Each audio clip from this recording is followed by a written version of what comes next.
diplomatique entre nos deux pays.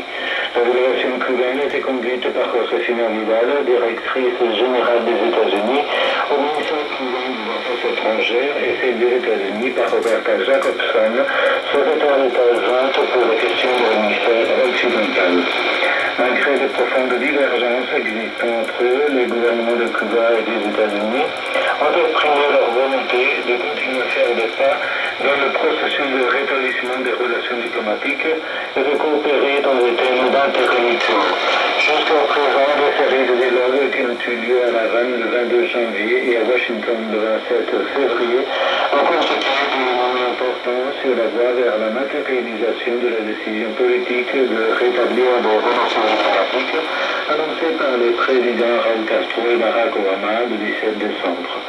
Tout au long des conversations, les deux parties ont identifié des opportunités pour travailler dans des domaines communs afin de développer une coopération mutuellement avantageuse pour la région et pour le monde. À ce propos, des réunions techniques ont été annoncées sur de nouveaux thèmes d'intérêt bilatéral comme les télécommunications, la protection des zones maritimes, les droits de l'homme et l'expansion des services aériens entre nos deux pays. Les représentants de Cuba ont réaffirmé l'importance de résoudre plusieurs problèmes pour créer le contexte adéquat permettant de rétablir des relations, spécialement l'exclusion de Cuba de la liste de pays qui, de l'avis de Washington, promeuvent le terrorisme dans le monde. Les diplomates cubains ont également insisté sur la nécessité de fournir des services financiers à la section d'intérêt de notre pays à Washington, qui depuis plus d'un mois a manqué de banques pour la réalisation de ces opérations. La délégation des États-Unis a répondu à ce propos que l'on travaille là-dessus. Cuba a réaffirmé que la normalisation devra commencer par l'élimination du blocus économique, financier et commercial états-unien contre Cuba.